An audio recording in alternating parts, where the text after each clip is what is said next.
What is going on, guys? Welcome back to the channel. So I did want to make a video today going over if Motorfest does have a meta problem. Now I did see some people mentioning this in comments, so I was like, you know what? Let's actually discuss this in a video and really see if it does have an issue. Now I did make a video before going over like there being 600 vehicles in the game, and well, many of the cars in the game are probably going to be in a part of you're most likely not going to run most of them because we have so many other vehicles in the game that are so much better. So like why actually run many of the vehicles if we have good ones in the game? And this can also come down to something like the meta, or like, the quote-unquote meta of each class having good vehicles, whereas, other ones aren't that great. Now, the reason why I did want to discuss this, though, is a lot of players are probably like, you know what, Blocked? There is over 600 cars in the game. Can't we use other vehicles and summits, or, probably try other vehicles that might be kind of decent? The only issue with this is a lot of the cars in each class are going to be significantly better than other ones. For example, in the hypercar category, we have the lovely Bugatti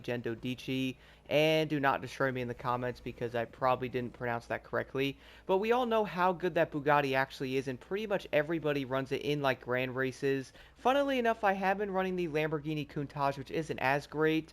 One of the biggest things about the Bugattis in this game is how stable they are in certain areas, and I would almost say they're probably going to be very user-friendly in a way because they're stable. And not only that though, but we can agree the Bugattis also have incredibly good acceleration on top of also having great stability, so it is hard to pick something else. Like for example, you see a Bugatti and you're like, you know what? Maybe that car isn't as great as like the Pagani Huayra, or like, you know what, let me pick the Celine S7, and then everybody else is running that Bugatti Dici. You're most likely not going to beat them. Don't get me wrong here, I do know it's like driver skill and stuff like that, but if you put a decent driver or even a good driver in something like that Bugatti, it is pretty much not even going to be a race. For example, if you guys are looking at something like the Tier 2 category, what are going to be some cars that do stick out here?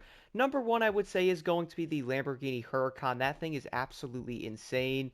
And we can agree that, yes, it is going to be all-wheel drive. It handles great. The acceleration is going to be insane because, it is a Lambo, so, like, I get it. And if you are trying to go after, like, the highest time on, like, a summit, why would you end up picking something that's not the Lamborghini if it is no restriction? And the way I look at this, though, is a lot of players are probably going to look at something like a leaderboard and go, okay, so I'm seeing the Lamborghini, this Ferrari seems pretty good, but the number one vehicle I am seeing is the Huracan, so you know what, let's go try this thing out. They end up getting a good score with it, so every summit that comes around with a no restriction, that is going to be the only car that they run, so you have around 200 Street Tier 2 vehicles that are basically never going to be used whatsoever. Now, I do get it, like, you can't have just like every vehicle in that class being good. We have seen this in other racing games, and well, pretty much every game for that matter does have like a meta type to it where some weapons or something like that in COD, or even Destiny, to where some weapons are better, whereas some of the other weapons are probably like, yeah, that thing isn't that great, or like, yes, you can use it, but there is going to be better options if you want like a better time, or to do more damage to like a boss or something like that. That is definitely a thing. Can we agree on something here though, guys? I would love to see more of these cars being used in certain areas. I do understand like they like having no restriction in events, or having the PvP game mode, which is grand races, is going to be a thing where you pretty much pick any vehicle of your choice, where you're probably going to end up picking like the better vehicles, that way you can try to win.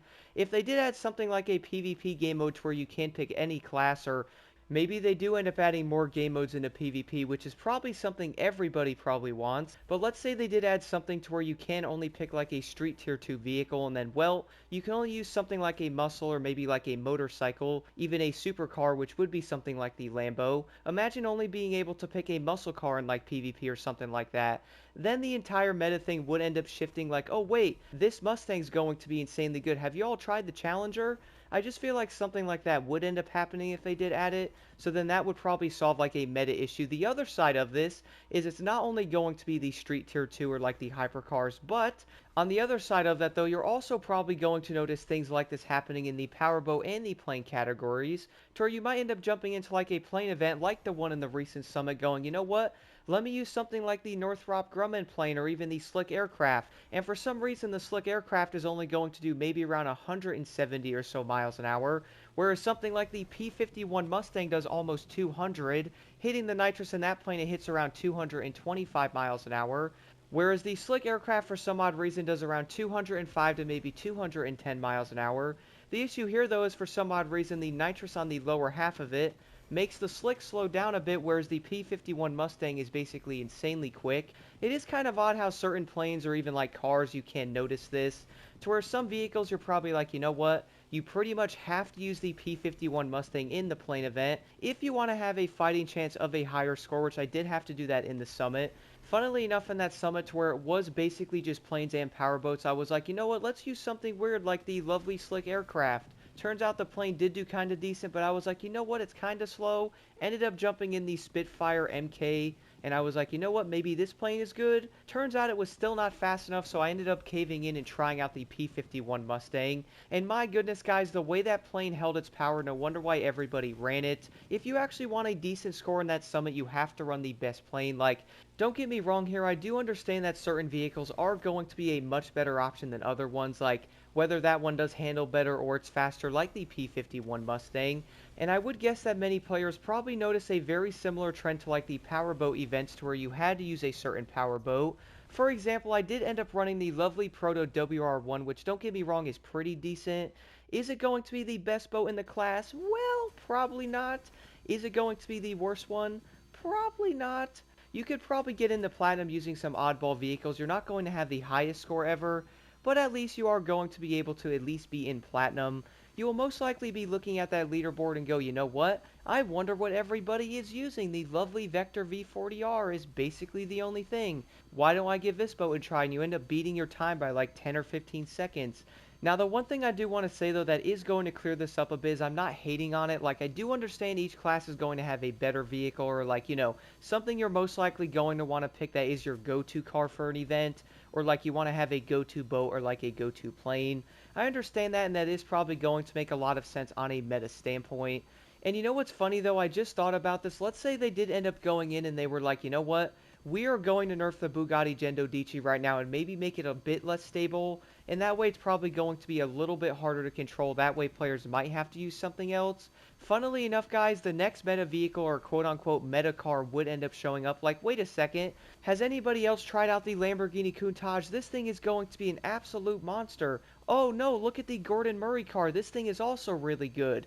I feel like something like this would end up happening, and then boom, you would end up having another meta vehicle that's also great. What's funny about this, though, is a lot of these cars might actually be great competitors, but with some of these cars being that good, I feel like many of the other vehicles are most likely never going to have the spotlight, so you're probably never really going to know how good some of the vehicles actually are in summits. But overall, though, guys, I would like to know your thoughts on this. Like, do you think the meta thing is a problem, or would you say it's most likely going to be something that would probably never go away, no matter if some cars get nerfed? Other ones would most likely come out to be good.